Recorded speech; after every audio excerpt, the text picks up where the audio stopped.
Assalamualaikum warahmatullahi wabarakatuh. Perkenalkan, nama saya Siti Nur Makfira Septianti Waisal dengan stambuk 2020-02-081 kelas manajemen B. Baik teman-teman, di sini saya akan menjelaskan tentang manfaat sumber daya manusia. Yang akan saya jelaskan itu ada beberapa materi. Yang pertama itu perencanaan sumber daya manusia, rekrutmen, seleksi, penempatan, kompensasi, pengembangan sumber daya manusia, karir, dan yang terakhir itu adalah PHK. Yang pertama itu adalah perencanaan sumber daya manusia. Di dalam perusahaan itu setiap perusahaan memiliki perencanaan tersendiri, terutama perencanaan dari sumber daya manusia tersebut. Terus apa itu pengertiannya? Apa itu sumber daya manusia atau yang biasa kita sebut sebagai SDM? Jadi, perencanaan SDM ini juga merupakan sebuah hal yang penting dan harus dilakukan semaksimal mungkin agar dapat melakukan visi dan misi dari perusahaan tersebut. Jadi perencanaan ini juga harus dibuat dengan baik dan teliti atau sebisa mungkin itu dilakukan secara maksimal. Adapun yang dinamakan dengan forecasting. Forecasting ini juga bermakna sebagai prediksi. Jadi prediksi dari kebutuhan karyawan tersebut. Terus jenis dari perencanaan sumber daya manusia itu ada berapa? Jenis dari perencanaan sumber daya manusia ini ada 3. Yang pertama itu perencanaan sumber daya manusia jangka pendek, di mana perencanaan ini itu untuk mengisi kekosongan jabatan atau pekerjaan yang diprioritaskan untuk 1 tahun yang mendatang. Terus yang kedua, perencanaan sumber daya manusia jangka sedang. Perencanaan ini itu memprediksi kekosongan jabatan antara 2 sampai 10 tahun yang akan datang. Dan yang terakhir itu adalah perencanaan sumber daya manusia jangka panjang. Perencanaan ini tuh dilakukan untuk memperoleh calon karyawan yang memiliki kemampuan potensial sehingga dapat dikembangkan menjadi kemampuan yang real dan juga prima. Adapun manfaat dari perencanaan sumber daya manusia ini ada 4. Yang pertama itu untuk meningkatkan sistem informasi sumber daya manusia yang secara terus-menerus dilakukan atau diperlukan dalam mendayagunakan sumber daya manusia secara efektif dan efisien, baik untuk mencapai tujuan dari perusahaan tersebut. Yang ketiga itu untuk memperkirakan kondisi atau kebutuhan pengelolaan sumber daya manusia selama 2 atau 10 tahun yang akan datang. Ini itu berlaku untuk jangka panjang. Terus yang terakhir itu untuk mengetahui posisi atau pekerjaan apa saja yang kosong. Kedua yaitu rekrutmen, di mana apabila perusahaan memiliki perencanaan, terutama perencanaan dari sumber daya manusia tersebut, maka perusahaan tersebut akan melakukan rekrutmen, di mana rekrutmen adalah kegiatan untuk menarik sejumlah pelamar agar melamar di perusahaan yang sesuai dengan kualifikasi yang diinginkan. Terus adapun rekrutmen menurut para ahli, yaitu Johnson, Schuller, dan juga Werner. Menurut dia itu perekrutan atau rekrutmen adalah mencari dan mendapatkan pelamar berkualitas bagi perusahaan untuk mengisi jabatan yang kosong. Terus kalau begitu tujuannya rekrutmen itu apa? Jadi tujuannya rekrutmen ini juga ada 4. Yang pertama itu untuk memperoleh tenaga kerja yang memiliki potensial. Yang kedua itu memperoleh sejumlah pelamar yang memenuhi kualifikasi perusahaan yang diinginkan. Terus yang ketiga itu menentukan kriteria minimal untuk calon para pelamar. Yang terakhir itu untuk kebutuhan seleksi. Maksud dari pelamar yang potensial itu adalah pelamar yang memiliki sesuai dengan jumlah atau kualitas yang diharapkan. Terus untuk mendapatkan pelamar yang berkualitas ini, kita bisa melakukan survei atau mencari di lembaga atau seperti universitas atau perguruan tinggi yang telah diakui oleh masyarakat. Setelah rekrutmen, selanjutnya adalah seleksi, di mana Seleksi ini merupakan proses untuk memilih calon karyawan yang sesuai dengan persyaratan atau standar yang telah ditetapkan. Ada juga pengertian seleksi menurut para ahli, yaitu Dale Yoder tahun 1981, di mana menurutnya ini adalah seleksi itu adalah suatu proses ketika calon karyawan dibagi menjadi dua bagian, yaitu yang akan diterima dan yang akan ditolak. Selain dari pengertian seleksi itu, ada pun juga tujuan-tujuan dari seleksi tersebut, yaitu mendapatkan karyawan yang jujur dan memiliki moral yang baik. Maksudnya ini hal yang utama bagi perusahaan itu ya, memperoleh karyawan yang jujur dan memiliki moral atau perilaku yang baik. Terus yang kedua itu mendapatkan karyawan yang mau dan mampu. Maksudnya ini itu perusahaan juga itu membutuhkan karyawan yang mau dan mampu melakukan tugas-tugas yang telah dibebankan kepadanya. Yang ketiga itu mendapatkan karyawan yang memiliki rasa memiliki perusahaan. Rasa memiliki ini akan ikut untuk mendorong karyawan bekerja menjadi lebih baik. Bahkan karyawan itu juga akan merasa bangga bekerja di perusahaan tersebut. Yang selanjutnya itu mendapatkan karyawan yang loyal dan memiliki integritas yang tinggi. Jadi artinya ini itu perusahaan ingin mendapatkan karyawan yang memiliki kesetiaan kepada perusahaan tersebut, seperti ia tidak membongkar rahasia perusahaan kepada pihak-pihak atau lawan dari perusahaan tersebut. Yang terakhir itu mendapatkan karyawan yang memiliki inovasi dan motivasi. Hal ini tuh penting karena dengan adanya seleksi tersebut akan baik untuk memperoleh karyawan yang memiliki inovatif guna mengembangkan produk perusahaan tersebut. Yang selanjutnya itu jenis-jenis dari metode seleksi. Jadi jenis-jenis metode seleksi ini ada beberapa. Yang pertama itu wawancara, di mana wawancara ini merupakan dialog yang dimulai oleh satu atau dua lebih dari satu orang untuk mengumpulkan informasi dan mengevaluasi berbagai kualitas dari pelamar untuk bekerja.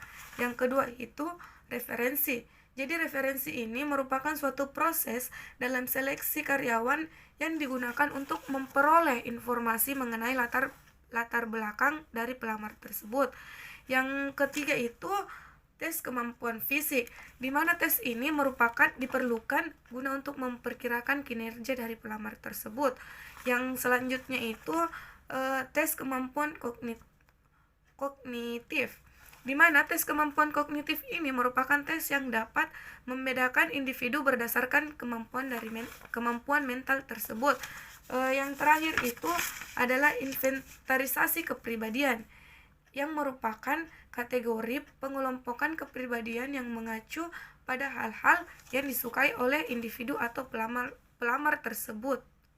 Oke, materi selanjutnya adalah penempatan, di mana apabila perusahaan telah melakukan perekrutan dan seleksi, maka karyawan yang telah lulus dari seleksi itu akan ditempatkan.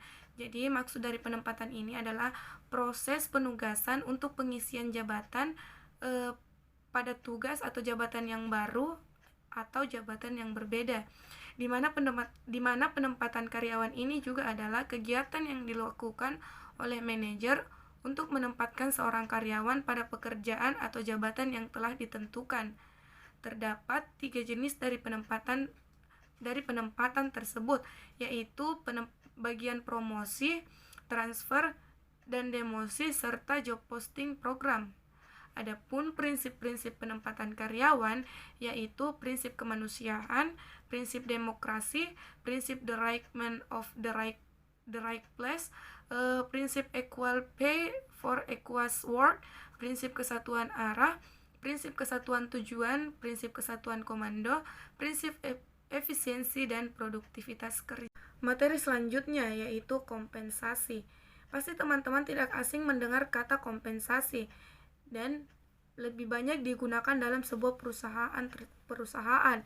di mana kompensasi ini merupakan sesuatu yang diterima karyawan sebagai tanda balas jasa mereka kepada perusahaan tersebut.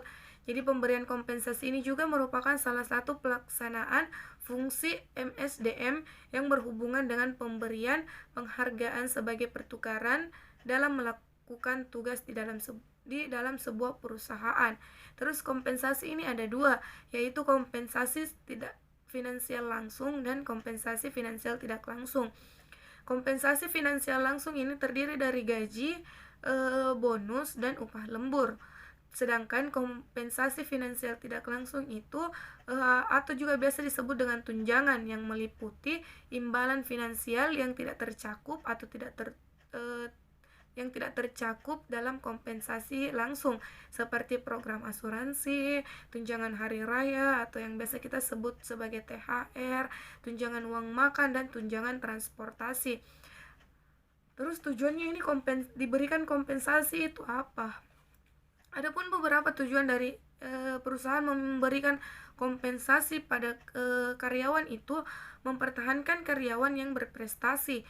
Jadi perusahaan itu memberikan sebuah penghargaan atau reward untuk karyawan yang berprestasi agar karyawan tersebut tetap mempertahankan prestasinya. Terus yang kedua itu mendapatkan karyawan yang berkualitas. Yang ketiga itu memicu perubahan sikap semakin baik. Dengan adanya kompensasi ini, karyawan bisa menempatkan atau menunjukkan sikap yang baik di dalam perusahaan. Terus yang keempat itu menjamin adanya keadilan dalam perusahaan. Seri selanjutnya adalah pengembangan SDM atau sumber daya manusia.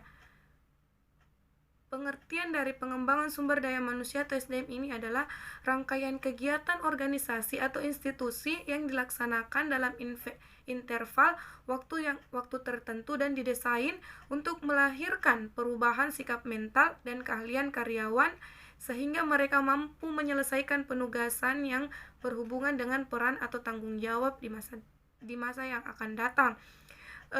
Terus ini pengembangan SDM juga merupakan salah satu cara dalam menghadapi tantangan yang berkaitan dengan dinamika persoalan sumber daya manusia, seperti turnover karyawan yang kompetensinya itu terbatas, dan diversifikasi tenaga kerja. Adapun pengembangan sumber daya manusia menurut Leonard Nadler, yaitu menurutnya ini pengembangan SDM adalah sebuah rangkaian aktivitas perusahaan yang dilakukan dalam waktu tertentu dan dirancang untuk melahirkan perubahan sikap karyawan. Dan juga menurut Profesor T.V. Rao, menurutnya ini pengembangan SDM ini adalah proses di mana karyawan dalam sebuah perusahaan itu dibantu secara terencana untuk meningkatkan kemampuannya sehingga dia itu bisa menyelesaikan berbagai macam tugas yang berhubungan dengan perannya. Menurutnya ini juga pengembangan sumber daya manusia ini proses pengembangan kemampuan karyawan sebagai seorang individu dan menemukan serta memanfaatkan potensi yang ada dan potensi yang dimiliki karyawan tersebut. Pengembangan sumber daya manusia juga ini sangat penting untuk meningkatkan daya saing perusahaan dan organisasi. Perusahaan yang tidak menjalankan pengembangan SDM tidak akan mampu bersaing secara lokal apalagi global.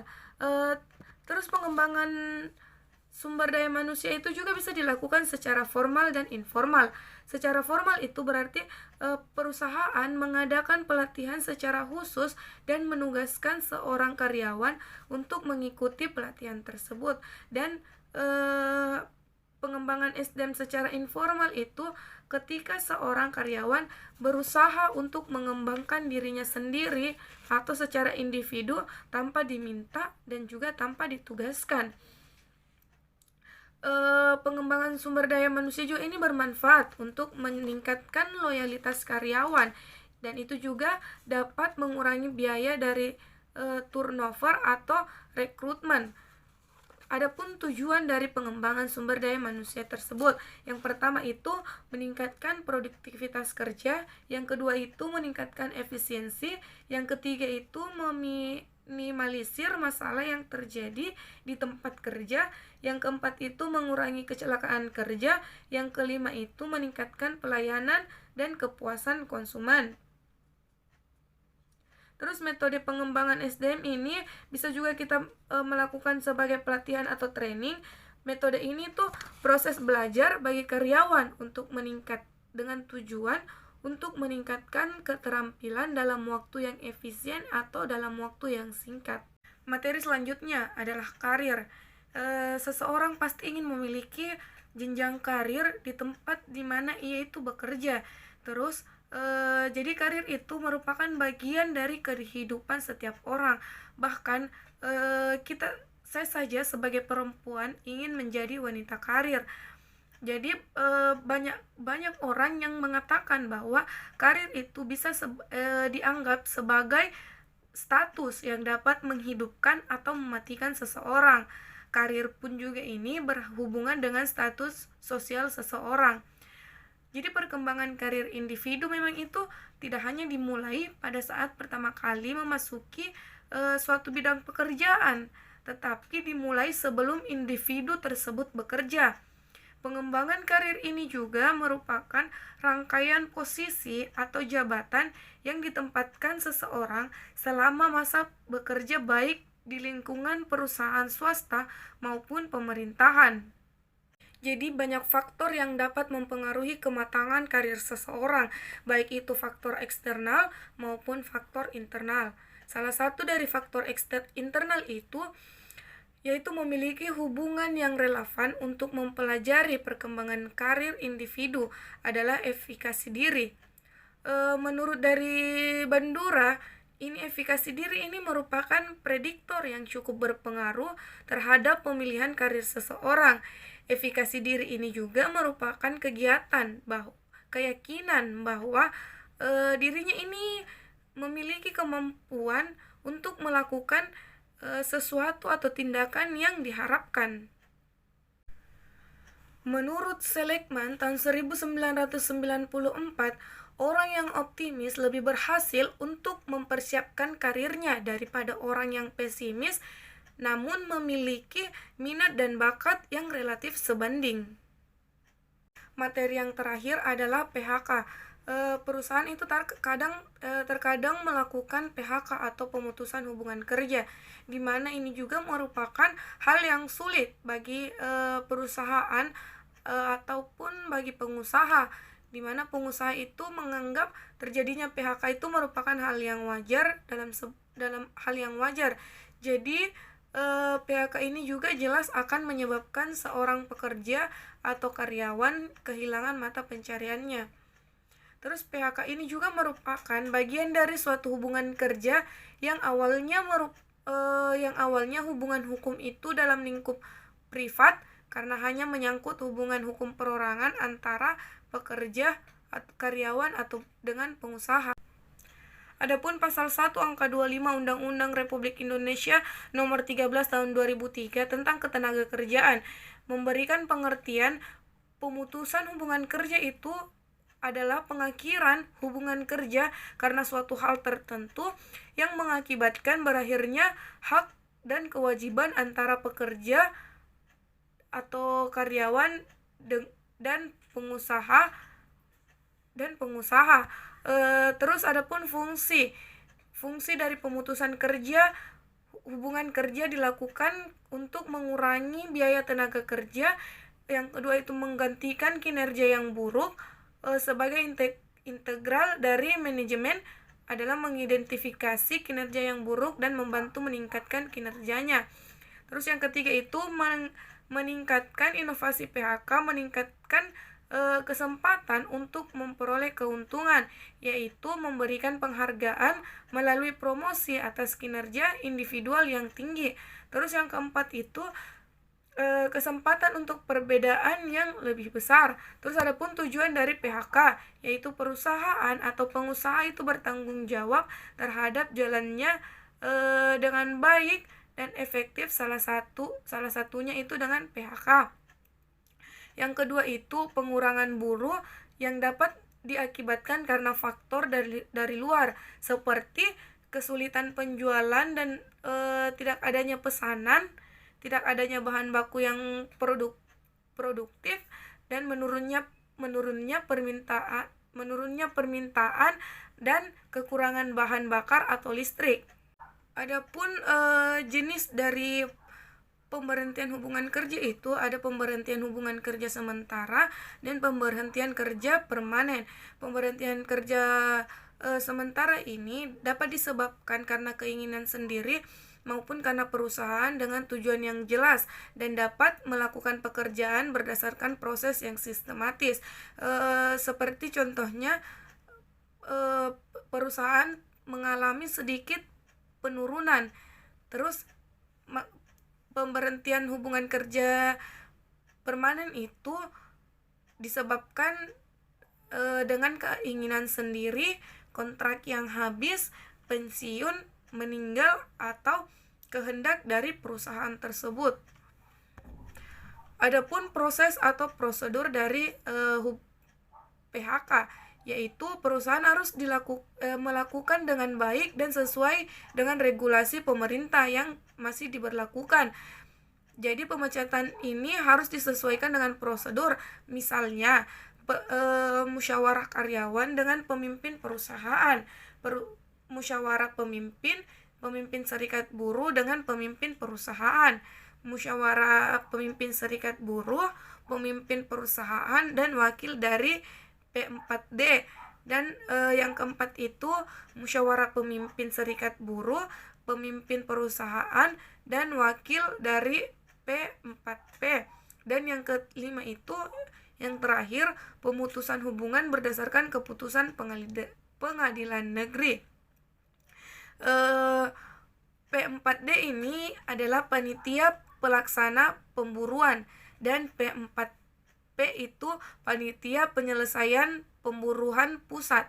Terus sebelum pemberhentian hubungan kerja itu dilakukan, maka perusahaan itu dapat mengurangi shift kerja dari karyawan tersebut, dapat menghapus kerja lembur, dapat mengurangi jam kerja, dan mempercepat pensiun atau meliburkan karyawan secara bergilir untuk sementara. Yang tidak diharapkan perusahaan untuk melakukan PHK itu seperti yang dijelaskan di pasal 151 ayat 1 Undang-Undang Nomor 13 Tahun 2003 tentang Ketenagakerjaan, yang menyatakan pengusaha itu dilarang melakukan PHK dengan alasan yang pertama itu